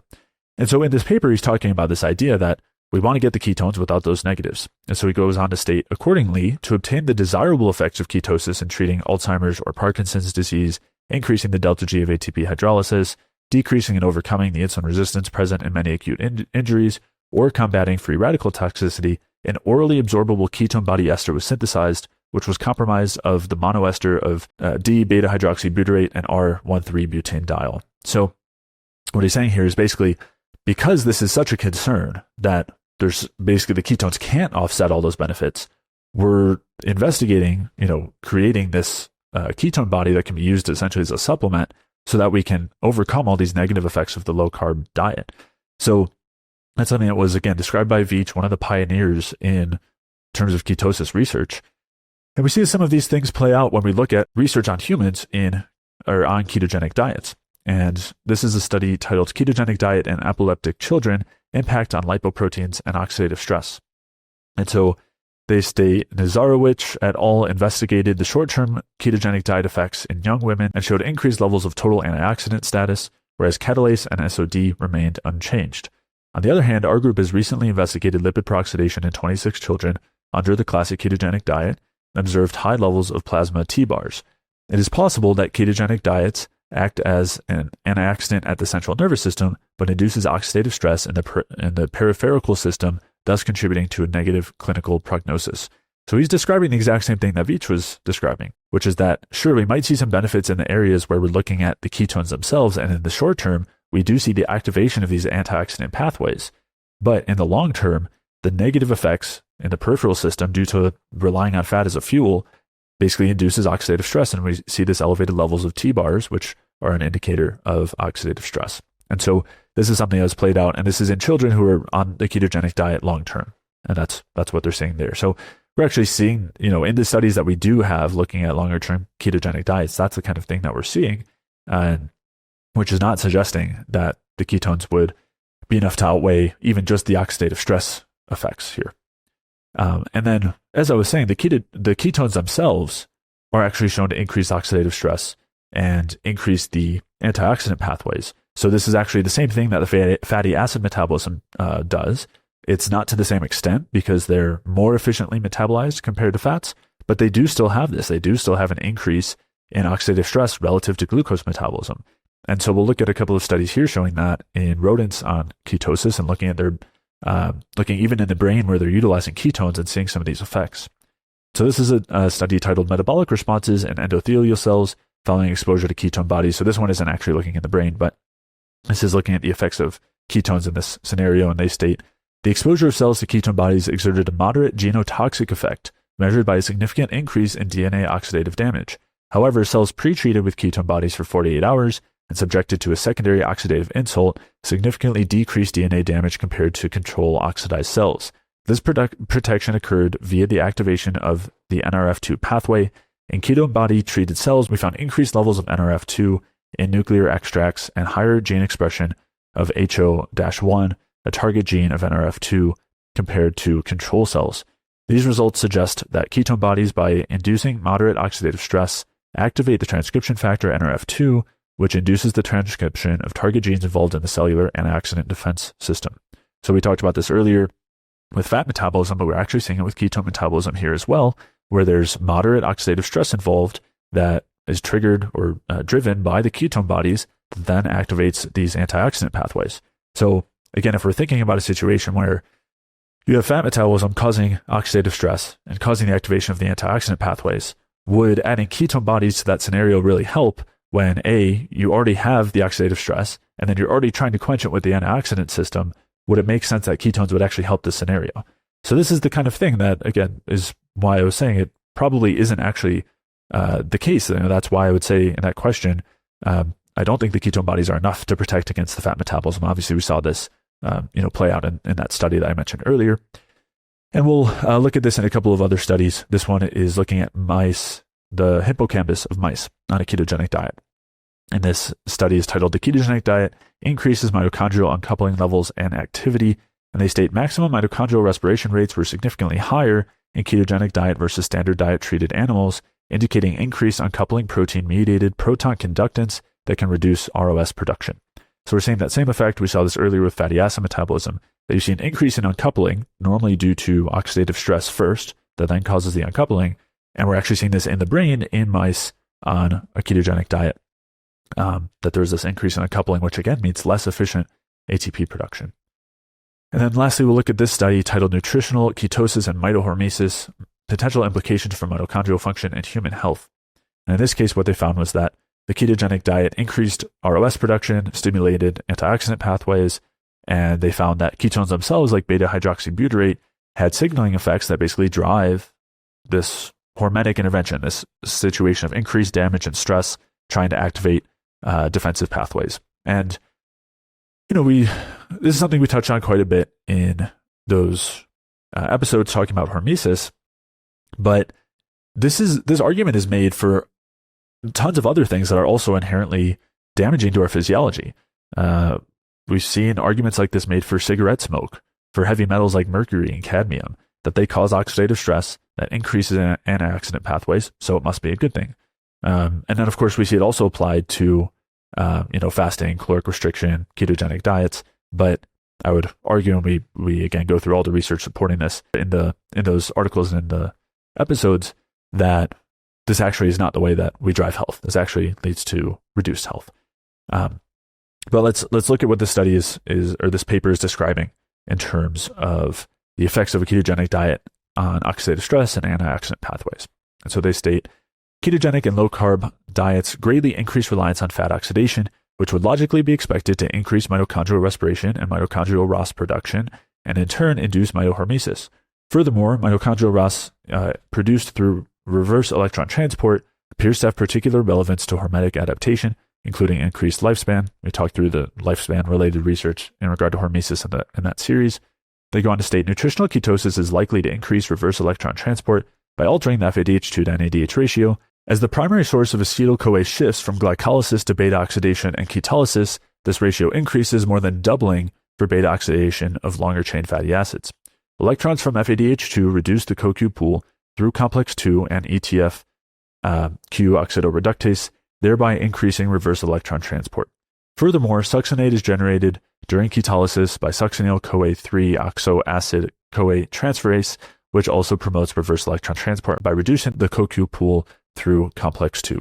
So this is just describing a number of the mechanisms that we were talking about earlier, but they're just explaining that this would all happen during ketosis and low-carb diets. They're just describing that in this paper. And then they talk about some of this playing out, and they state, a study on hippocampal mitochondrial function in rats more directly supports the induction of mitohormesis by a ketogenic diet. After the first day of the diet, hydrogen peroxide production by isolated mitochondria was increased. After the third day, mitochondrial levels of oxidized glutathione and hippocampal levels of 4-HNE were also increased, further indicating an increase in oxidative stress. However, at completion of the first week, upregulation of antioxidant signaling occurred, indicated by increased nuclear content and transcriptional activity of NRF2, which persisted through the remainder of the study. By the third week, mitochondrial hydrogen peroxide production decreased to below baseline. In the liver, content of reduced acetyl-CoA, which is indicative of mitochondrial redox status, decreased after 3 days of the ketogenic diet, but increased relative to the control diet after 3 weeks, indicating an initial increase in oxidative stress followed by a decrease. So they found this actually play out in mice hippocampal mitochondria. When they're on a ketogenic diet, they found that initially there was considerable increased oxidative stress. This is with the ketones themselves that then activated the antioxidant pathways, and then we saw the reduction in oxidative stress. So again, this just directly corroborates what I was describing earlier as to why all of the research supports that the ketones wouldn't actually be enough to protect against the effects of the fatty acid oxidation, and they actually cause the same effects, just to a slightly gentler extent. And they have a nice figure here from this study, basically just pointing to the hormetic effects, the oxidative stress inducing effects of nutritional ketosis. And they talk about how it increases catecholamines, for example, increases AMPK. This is our sensor of oxidative stress and of depletion of energy. We see that it increases that NAMPT, the NAD salvage pathway I talked about earlier. We see that it increases, NRF2, increases PGC1 alpha, a number of these hormetic pathways that, all go hand in hand with stress and damage, and then create defensive responses to them. And again, I would highly recommend taking a look at the hormesis series for more information on that. But we're seeing this all, supported by the research as I've been mentioning.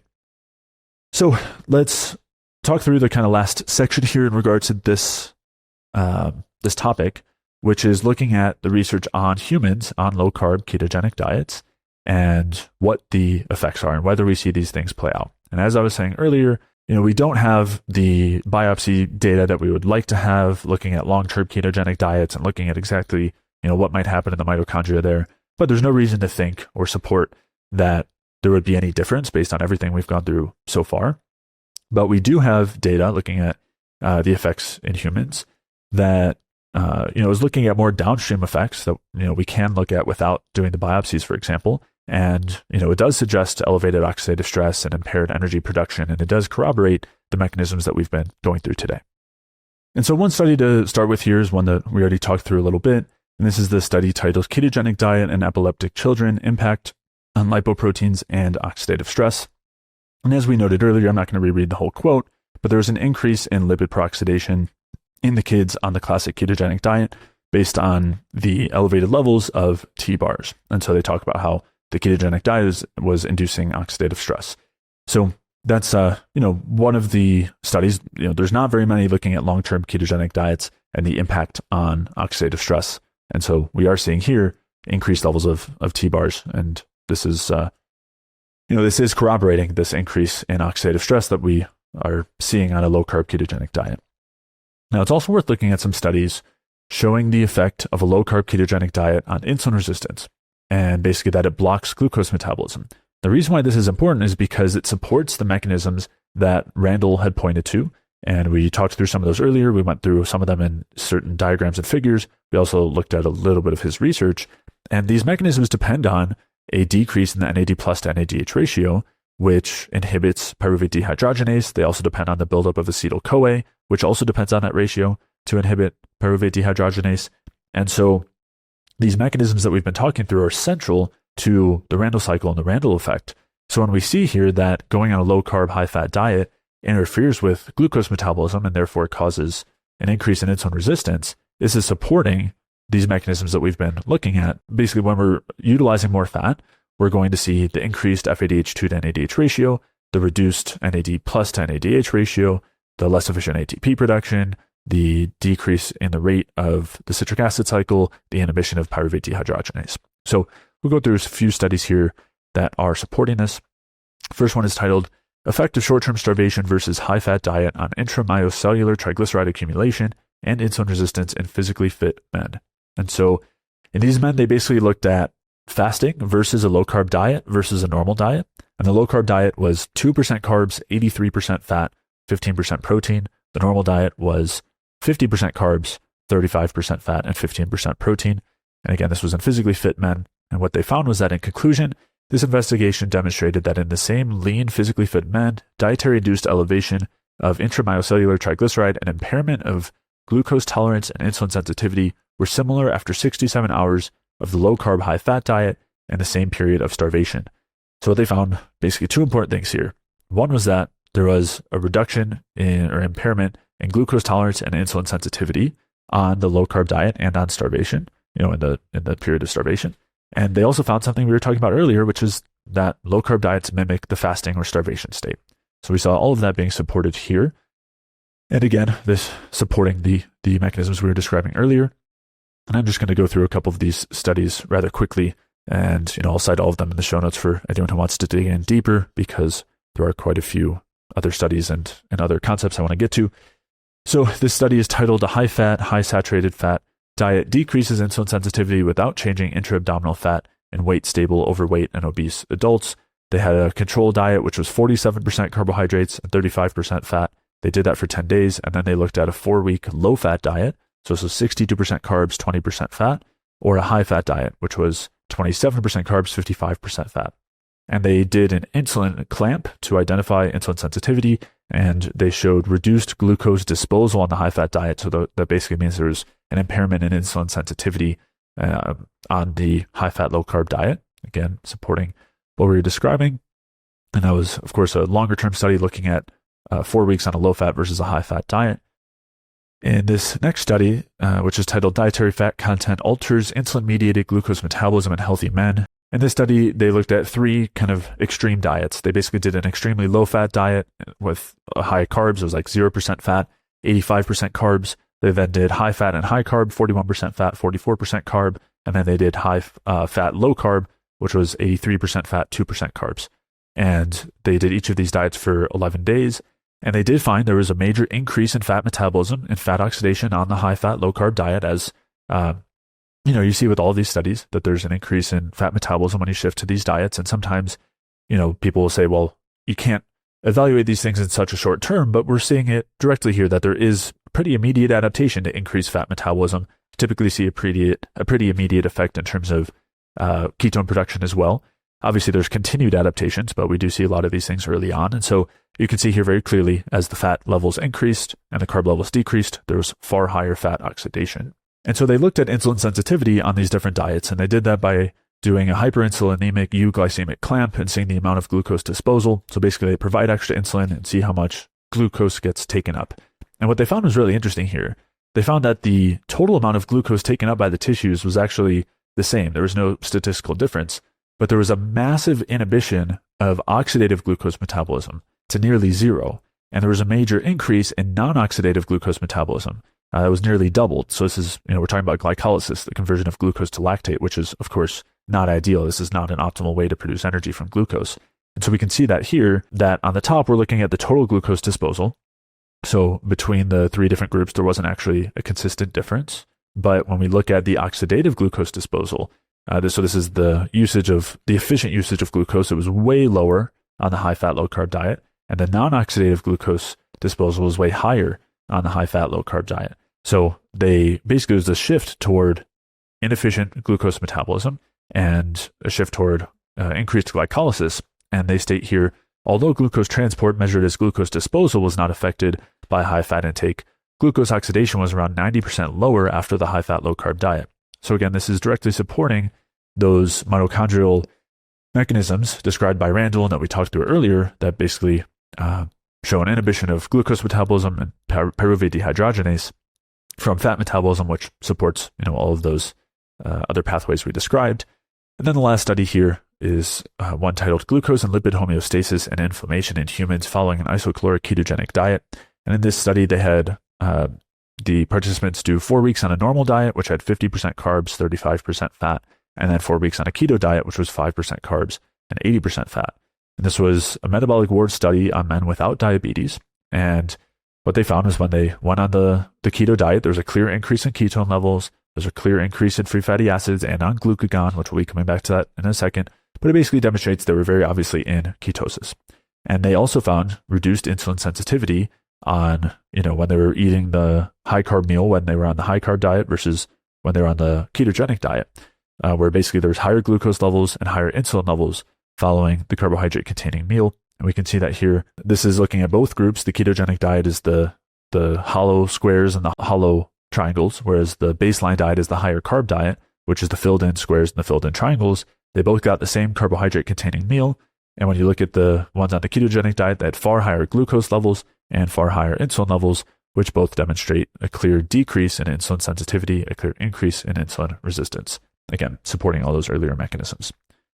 Now, as I was saying earlier, we have all of these direct bioenergetic mitochondrial effects leading to impaired efficiency of mitochondrial respiration, of ATP production when we're on a low-carb, high-fat diet or ketogenic diet versus one that contains adequate amounts of carbs. Now, as a result of that, we see increased levels of stress hormones, as I was describing. And so we're going to look at some studies showing that here. We won't go too in depth in these studies, but there are, it is definitely worth looking at because these hormones are directly reflecting what's going on the underlying energetic level. So we want to see what effects there are on glucagon and cortisol and what the downstream effects are on thyroid, female reproductive hormones, male reproductive hormones. And so we'll do that a little bit here, starting with glucagon. So the first thing that we'll want to note here is that glucagon is a stress hormone and it responds to classic stress states, which is how stress hormones are defined, and that includes energy depletion. And the reason I bring this up is because it's noted that glucagon is chronically elevated on a low-carb ketogenic diet, but people will say, you say that glucagon is a stress hormone, but it's not a stress. Like, why is it a stress hormone? Who says that it's a stress hormone? What basis is there for that? And so I wanted to at least start by touching on that because it's very clear that glucagon is a stress hormone in the classic sense, just like epinephrine and cortisol. And that's important to clarify here for anybody who is unsure about that. So the first study here is titled Metabolic Effects of Glucagon in Humans, and they state hyperglucagonemia occurs in clinical conditions involving adrenergic stimulation and metabolic stress, such as exercise, infections, acute hypoglycemia, and starvation, to assure availability of glucose to peripheral tissues, such as the brain and skeletal muscle. So they're just saying that this is that you see elevated levels of glucagon with metabolic stress, not just hypoglycemia, but also things like infections and exercise. Because glucagon is classically considered a hypoglycemic hormone because it increases gluconeogenesis and shifts us toward fat metabolism, but it's also involved in classic metabolic stress situations. And they state that here as well in a study titled Mini Review, Glucagon in Stress and Energy Homeostasis. And they state evidence for glucagon release in a wide variety of stressful situations began to accumulate after improvements in glucagon assays made accurate measurement possible in the early 1970s. In animal models, large elevations in plasma glucagon are observed immediately after acutely stressful stimuli. Hyperglucagonemia is also well recognized in patients under a range of physiological stress states, including trauma, burns, surgery, sepsis, hemorrhage, acute myocardial infarction, cardiac arrest, and hypoxia, including in neonates. Glucagon release has been demonstrated to be elevated in many forms of physiological stress in which hypoglycemia is not a typical feature. Hyperglucagonemia leads to physiological and behavioral responses such as increased substrate availability and improved cardiovascular performance, which are key features of the stress response. So they're basically describing here that glucagon is, in fact, a classic stress hormone, just like the other ones we've described. And like those other hormones, it has the same downstream effects of turning down the metabolic rate by reducing thyroid hormone conversion and other effects. And so we do see clear elevations in glucagon, especially in short-term studies. It's very obvious. There's tons of studies looking, up to 6 weeks and showing elevations in glucagon. But like a lot of the other hormones we'll talk about here, there's a lot less research looking at a number of different markers long-term on a low-carb ketogenic diet. And hopefully with time, we'll have more of that data. But everything that we do have now in terms of short-term and long-term studies do point in this direction. So this is a study that we'll start with titled Energy Expenditure and Body Composition Changes After an Isocaloric Ketogenic Diet in Overweight and Obese Men. This is a 4-week trial, and they state, as expected, the ketogenic diet was associated with significant increases in ketones, free fatty acids, and glycerol. Fasting glucose was not significantly different between the diets, whereas glucagon significantly increased, and C-peptide, insulin, and triglycerides significantly decreased during the ketogenic diet. And this was a massive increase in glucagon. It was actually a 40% increase when they were on the keto diet versus their baseline diet. And then they go on to state thyroid stimulating hormone and free thyroxine concentrations were significantly increased during the ketogenic diet phase, whereas both free and total T3 triiodothyronine were significantly decreased. So decrease in T3 and increase in TSH here. We're going to be coming back to decreases in T3, the active thyroid hormone, with low-carb ketogenic diets. But just to touch on this here, that we clearly see these effects in this study looking for 4 weeks, and this was a metabolic ward study, so a very well-controlled trial. And then we also see this play out in longer-term studies. This is a study titled The Ketogenic Diet Alters Endocrine Regulations of Energy Metabolism in Ultra-Endurance Athletes, and this is a study by Volek, who we mentioned on briefly on the debate. And in this paper, he states, in elite ultra-endurance athletes, a long-term ketogenic diet is associated with higher glucagon levels before, during, and after aerobic exercise. This is in conjunction with a more than 2-fold higher rate of peak fat oxidation, indicating glucagon may have an important role in keto adaptation. The similar but less persistent patterns of cortisol suggest that these two hormones may contribute to keto adaptation in a coordinated manner. And this was looking at 20 different athletes who were on a low-carb diet for at least 6 months, a very low-carb diet. And they saw this increase in glucagon, and they also saw similar patterns of increased cortisol. So we're seeing both of these play out. This is, of course, a longer-term studies, obviously on athletes on a ketogenic diet, showing these effects. And that brings us to this next study. This is a study titled Postprandial Levels of GLP-1, GIP, and Glucagon After 2 Years of Weight Loss with a Paleolithic Diet, a randomized controlled trial in healthy obese women. So this was a 2-year trial looking at 70 healthy postmenopausal obese women. They were on either a paleo diet or a control diet. And let's see what they found here. So they state, in the Paleolithic diet group, increasing fasting glucagon levels during 24 months of intervention were correlated with decreasing carbohydrate intake and increasing fat intake. So basically, in these people over 2 years, when they had lower carb intake and higher fat intake, they saw elevated glucagon levels. Exactly what we would expect. Again, this is 2 years, and it would be great if we had, a direct 2-year trial on someone or in people on a ketogenic diet, which I haven't seen one that actually then looks at glucagon levels, but this trial is showing it pretty demonstrably. And they go on to state, the ketone body beta-hydroxybutyrate increased at 6 months in the Paleolithic diet group. This increase in ketone bodies was associated with increased fasting glucagon and the increased glucagon to insulin ratio within the whole study population. So basically, what they found here is that there was a direct association between ketone levels and glucagon levels, and also between decreased carb intake and increased fat intake and glucagon levels. So this is directly corroborating what we've been describing here, which is that you see this increase in the stress hormone glucagon with the less efficient respiration that you get on a low-carb ketogenic diet. So now we'll take a look here at cortisol levels. And when it comes to cortisol, this is one which was kind of mentioned briefly in some of these earlier studies that we went through, where you especially see it increase in the short term. And then after that, you tend to see it increase not as much at baseline, but you'll tend to see it higher after stress, after something like exercise, which we'll talk about. But basically what's happened is we've already been on these lower carb diets. We're essentially already a step into stress, right? We've already released the glucagon. We're already shifting into our first stage of stress. And so we're more prone to getting into those deeper stages of stress. And we do that more aggressively, essentially. And that's why we see increased cortisol, especially after stress, increased stress-induced cortisol. So we'll first look at these short-term studies. So first study is titled Effects of Dietary Composition During Weight Loss Maintenance, a Controlled Feeding Study.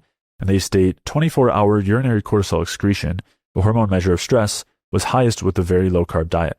Consistent with this finding, Stimson et al. Reported increased whole body regeneration of cortisol by 11-beta-HSD1 and reduced inactivation of cortisol by 5-alpha and 5-beta reductases over 4 weeks on a very low-carb versus a moderate-carb diet. CRP also tended to be higher on the very low-carb diet in our study, consistent with the findings of Rankin and Turpin. Other studies also have found reductions in measures of chronic inflammation, including CRP, with a low GI diet. So interestingly, they're pointing out that the very low-carb diet increased CRP, but a low GI diet seemingly seems to lower inflammation. But in any case, the more important part being here that they found that 24-hour urinary cortisol was elevated here with the very low-carb diet, and this was 4 weeks on the very low-carb diet. And then they also were touching on other studies demonstrating that there's also an increase in this case, regeneration of cortisol by 11-beta-HSD1, and also reduced inactivation by the 5-alpha and 5-beta reductases. So we're seeing a number of different mechanisms all pointing toward increased cortisol, shown very clearly in shorter-term protocols, which, again, we're not talking short-term like a couple of days. This is 4 weeks of highly elevated stress hormones. And then this next study, they state dietary macronutrient content alters cortisol metabolism independently of body weight changes in obese men. And so this was that study where they were looking at the change in 11-beta-HSD1 levels and the 5-alpha reductase, 5-beta reductase levels. And so in this study, it was 4 weeks for obese men on a very low-carb diet or a moderate-carb diet. And they state here in obese men, the high-fat, low-carb diet increased whole-body regeneration of cortisol by 11-beta-HSD1 and reduced the rate of inactivation of cortisol by 5-alpha and 5-beta reductases. The increased 11-beta-HSD1 activity on the high-fat, low-carb versus moderate-fat, moderate-carb diet was independent of differences in energy consumption and weight loss. The same effect was observed under fixed feeding, approximately isocaloric conditions, and the moderate-fat, moderate-carb diet induced substantial weight loss without altering 11-beta-HSD activity. So again, just expanding a little bit on this increase in cortisol that we're seeing over 4 weeks. And then this is a study comparing shorter-term versus longer-term trials, and it's titled Low Carbohydrate Diets and Men's Cortisol and Testosterone, Systemic Review and Meta-Analysis. They did look at other things in this review as well, but one of the things they touched on was short-term versus long-term effects on cortisol. And, short-term was less than 3 weeks. For the long-term trials, they were between 4 and 8 weeks long. And what they basically found was that baseline cortisol was normal, but there was increased post-exercise cortisol, so increased stress-induced cortisol. And, it'd be great if we had tons of other trials that went on far longer than 4 to 8 weeks. But this is all that we have to work with for the moment. Although, of course, we did have that Jeff Volek study that I mentioned earlier, which was on athletes on a very low-carb diet for at least 6 months. And that was showing the same trend in terms of cortisol. But anyway, in this study, they state 27 studies were included with a total of 309 participants. Short-term, less than 3 weeks. Low versus high carbohydrate diets moderately increased resting cortisol, whereas long-term, greater than 3 weeks, but the trials were all 4 to 8 weeks in length. Low carbohydrate diets had no consistent effect on resting cortisol. Low versus high carbohydrate diets resulted in much higher post-exercise cortisol after long-duration exercise. So they found that in the long-term as well, there was much higher post-exercise cortisol. So we are seeing a number of, as far as the research that we do have available, definitely seeing clear increases in glucagon and cortisol, primary stress hormones. And then we see a similar effect in terms of thyroid. So we touched on this a couple times already. There's a lot of studies showing this short term where, over 4 weeks or even less time, you see a clear decrease in T3. And we'll just touch on a couple of these first. The first one is a study titled Energy Expenditure and Body Composition Changes After an Isocaloric Ketogenic Diet in Overweight and Obese Men. This was that 4-week metabolic ward trial where they found that TSH and free T4 concentrations were significantly increased during the ketogenic diet phase, whereas both free and total T3 were significantly decreased. So we're seeing not only reduced T4 to T3 conversion, but also an increase in TSH tells us a generally lower thyroid state. It's moving toward hypothyroidism. This next study is titled The Human Metabolic Response to Chronic Ketosis Without Caloric Restriction, Preservation of Submaximal Exercise Capability with Reduced Carbohydrate Oxidation. And this was a study looking at 5 well-trained cyclists that went on a ketogenic diet for 4 weeks, and they found a decrease in T3 by 35%. So a major decrease in T3 levels in this study. Now, there are a couple of longer-term studies that we're going to look at here in terms of the thyroid effects from a low-carb ketogenic diet. The first one is titled Changes of Thyroid Hormonal Status in Patients Receiving Ketogenic Diet Due to Intractable Epilepsy. And so here they looked at 120 patients who had epilepsy. They were on a ketogenic diet for at least 1 year, so pretty long-term here. And what they found was an increased incidence of hypothyroidism from the ketogenic diet. They found increased levels of TSH at certain points along the study, as well as decreased T3. And they state that here. They state ketogenic diet, which is high in fat and low in carbohydrates, mimics the metabolic state of starvation, as we described earlier, and is used therapeutically in pharmacoresistant epilepsy. It's known that the generation of T3 from T4 decreases during fasting periods. And they found that the ketogenic diet causes thyroid malfunction and L-thyroxine treatment may be required. This is the first report documenting the effect of the ketogenic diet treatment on thyroid function. Thyroid function should be monitored regularly in epileptic patients treated with the ketogenic diet. So we're seeing here long-term ketogenic diets having these negative effects on thyroid status. And then in this study titled Thyroid Markers and Body Composition Predict LDL Cholesterol Change in Lean, Healthy Women on a Ketogenic Diet, Experimental Support for the Lipid Energy Model. So this is a study that was done by Isabella Cooper, among others, and we're going to be talking about another study of hers that Dr. Westman referenced in the debate.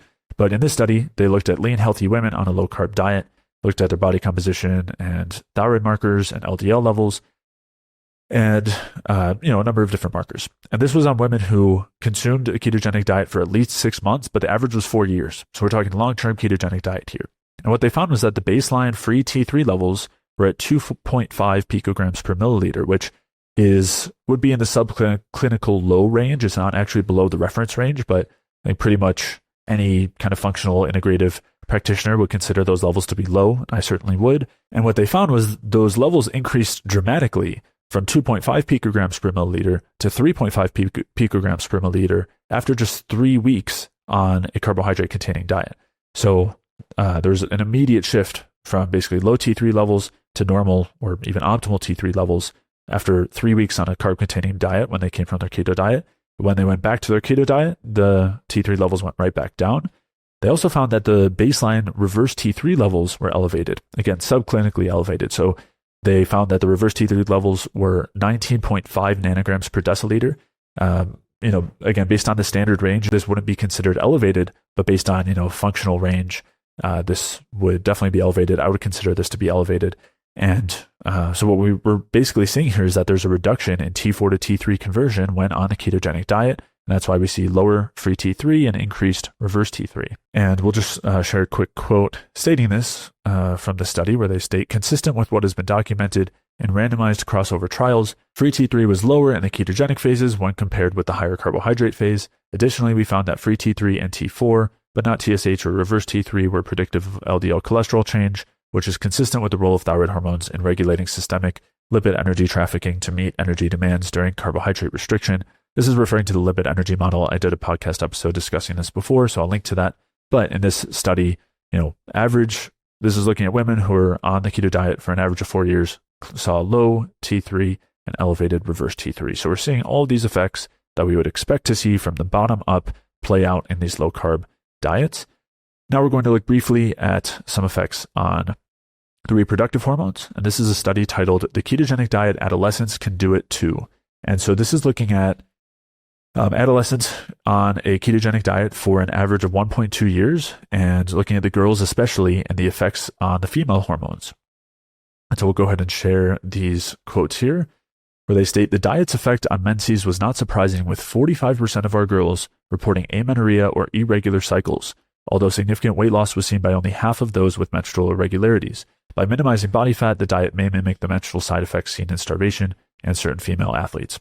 So they were saying that at least in a portion of these women who were reporting amenorrhea or irregular cycles, or girls reporting these effects, some of it could have been due to the weight effects. But again, this was only half of them actually had a change in weight. So we're seeing a massive effect. I mean, 45% is a huge portion for these girls to be dealing with these sorts of reproductive symptoms. And they go on to state some more details here. They say 9 girls, which was 45%, reported menstrual problems while on the diet, specifically amenorrhea for 6 of them and delayed puberty for 3 of them. Only 4 of the 9 girls with menstrual irregularities had weight loss.